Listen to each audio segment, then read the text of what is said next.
So now I'm kind of doing it, so this is pretty cool. And hi, Kanard. Nice to meet you. we struggle, but I've seen certain things that actually made me who I am. I went through all of it, you know what I'm saying?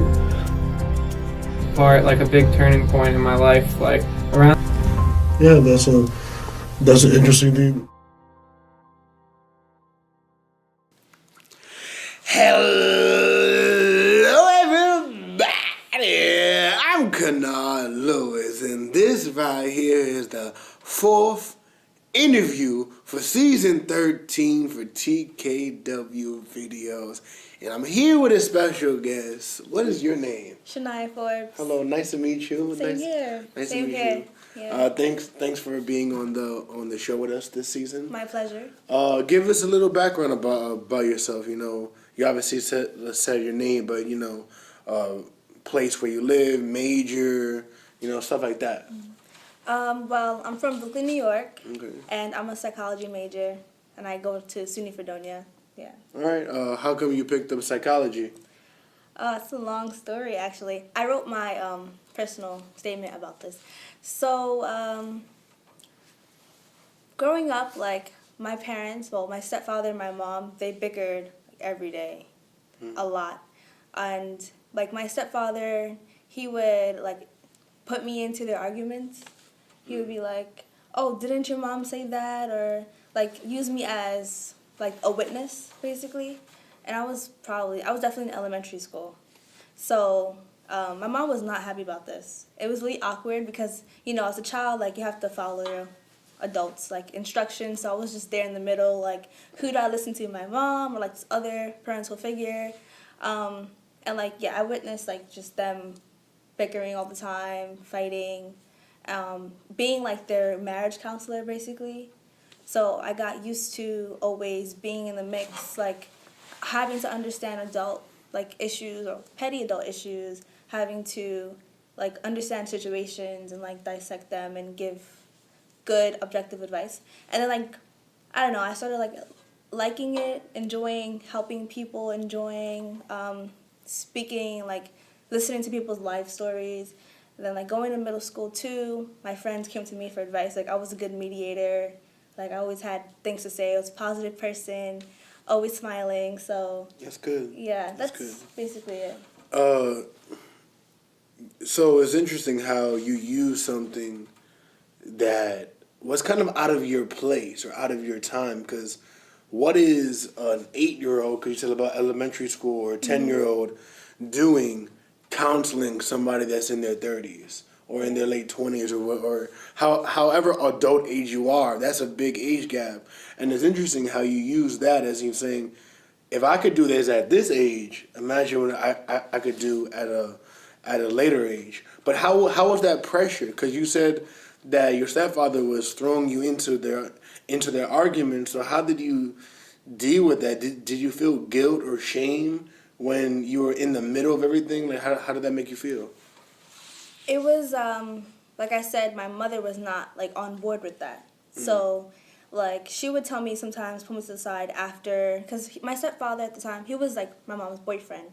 So he would come over, like, Thursday to Sunday. So, like, when he would leave, I'd be stuck with her. And she'll be like, don't come into our business, not your place. You know, it's not a child's place. But when they would argue, like, I was put in the middle. Like, and it was nerve-wracking. It was, like, scary for me having to listen to them argue, because sometimes arguments got really explosive. Like, my stepdad would, like, walk out and leave, pack up. Or things would be broken, you know, like, a lot of noise. So a lot of times I remember being scared. I remember, like, crying and, like, just hoping that they would stop bickering.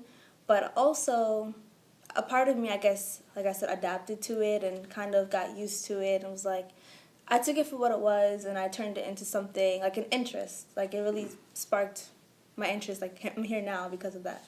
Yeah. It seems that you and your mom, you know, had to go through a lot of things together. Because again, with the arguments with your stepdad, and then just the alone times with her. How has that relationship with your mom affected who you are as a person now? Like, what were those struggles, or I guess instances that really define who you are today? Yeah, my mom and I are really close. We're like best friends. Like she knows everyone, like my friends here and stuff. We've been through a couple things. Like I've definitely, no offense to my stepdad, they're actually divorced now, but like seeing their relationship, you know, her talking to me about like some of her ex-boyfriends and like how like she was unhappy with my stepfather or former stepfather. It helped me realize what I don't want in a relationship, you know, what I don't want to go through. So I kind of learned from her like what not to do, and that's when it comes to men. Which is what? Which is make sure that he isn't like extremely lazy. Like make sure that he gives as much as you give.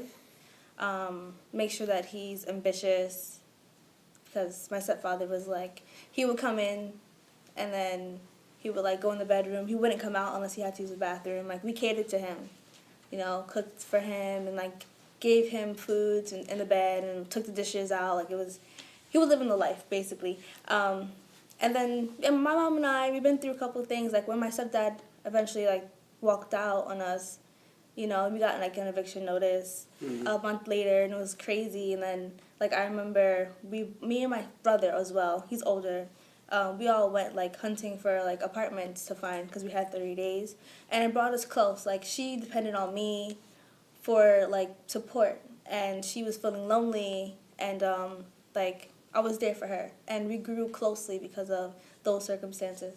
You mentioned your stepdad a lot. What about your real dad? How has he been a factor in your life, or maybe he's been absent? My dad, like, I see him every 2 weeks. Okay. On the weekends. We've gotten closer as we got older, because he's taken more interest in me. Like. So do you feel like maybe you were like a burden back then? Because you say interest, and it seems like you know having a child is not something. Oh, I have a boy. Let me take interest in him. It's like I have a son. That's my son. I need to take care of him, or my daughter, or whatever. My dad. Yeah, he wasn't really like very proactive. Like he was just more of a man that gave money. Yeah, like I would go over to his house, me and my little sister, and like he had a girlfriend or fiance or whatever, and then like he would be with her, locked up in the bedroom, or just with her the whole weekend. And my sister and I like fend for ourselves, had to get food for ourselves, and make up games because we were just bored and we couldn't leave the house because we. You know, it was our dad's house, and my dad doesn't live in the same borough as me, so it was like, I don't know the area. I can't just get up and leave. And I was young, too. So, yeah, he wasn't very, like, proactive. He's become more now, I think, because he's, like, valued his children more. We got older. I guess it's easier to take care of older kids. Yeah. They're not as dependent. Yeah, because we're not dependent. But we never really been dependent. Like, I grew up fast, I would say, and like always been kind of dependent. So, yeah, my dad, he's okay. he's yeah. Yeah, it seems like it was like difficult to, I guess, go through that. And would you feel that you've lacked something because you have a dad that's didn't really get in your life as much as really through money? You have a stepdad that was lazy as you stated. How was it, you know, growing up in a single parent home, and or just growing up literally having not that many male role models or like around you? There wasn't that much of daddy's little girl because there was no consistent, stable, prominent male role model in your life. Yeah, I don't have like a male role model. Like I always, like for Father's Day, like I messaged my mom, Happy Father's Day, because I feel like she is my mother and my father.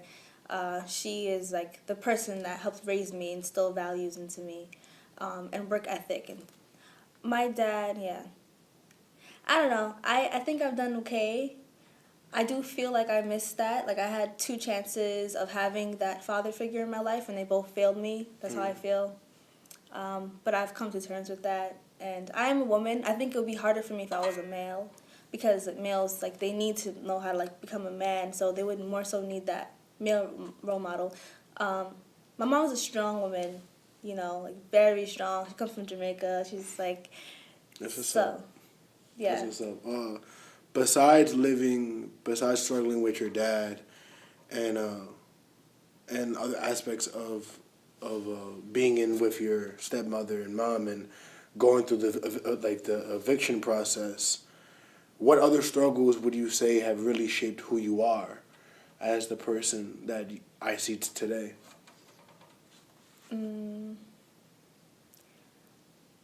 That's a good question. Or a better question is, maybe I'll give you time to think about that, is how was it to fear being homeless? How was that? Because you got 30 days to search for a spot. How was that fear? It was really scary. Like, for the first time I felt poor. Because, like, even though my mom, like, she was the breadwinner in the relationship, like, I don't ask for much, but when I did, I always got what I wanted. So I felt like I had to save money. I felt like I was going to be on the street in 30 days. And this was December. So everyone else was thinking about Christmas and, like, oh, what am I going to get? I'm wondering, am I going to be sleeping on the train? Am I going to be that person that I, like, pass by, don't give money to, asking for money on the trains? So that was scary. It was, like, a really difficult time. I was really stressed out. I was feeling really down. Like, I was very down. I didn't really care about my work anymore. It was more so, like, just surviving, making sure I knew I had food and a place to live. Yeah. Yeah. And just one last question before we wrap up. You mentioned earlier about how seeing the relationship with your mom and your stepdad really showed you what guys should be doing for you in a relationship. Do you feel that, because again, you guys, they recently got divorced, right? Not too long ago. So before that time, do you feel like you were making the same mistakes as your mom, or allowing bad men to treat you in such a way that you don't like? Definitely been through a couple bad And how so? relationships. That's, like, a lot to go into. I didn't really know what love was or how to be treated at all by men or boys, because they're all boys. But I learned I'm a giver, and I'm a really nice person, and people take advantage of that very easily. So I also am a firm believer in, like, long-term relationships and, like, not giving up. So I have a tendency to stay in relationships, like, fighting for it when it's obviously done, and being the only one fighting, and thinking that, like, oh, well, in real life, like, nothing is easy, so work for it. But so I've been through that, definitely. Must have been draining for you. Yeah. Yeah. Definitely. But those are done with now. You know? Yeah. And you're pushing through. Yeah, I learned to, like, focus on myself, love yourself, not be so caught up in, like, loving others, because I also have a tendency to try to fix people. So I end up being with people that, like, need help too, trying to help them out. And I'm really nice getting into situations that I don't need to be getting into, because I'm taking care of them, not myself, sacrificing myself for them. So, yeah. Well, you heard it here, folks. Shania Forbes, thank you again for being on the show. Learning about yourself, again, the struggles that Shania had to go through are not that very different, or not so different than the struggles that other people have to go through. So be mindful that that your story matters, and your health matters, and worrying about yourself really matters. So stay tuned, and I'll see you next week. Thank you.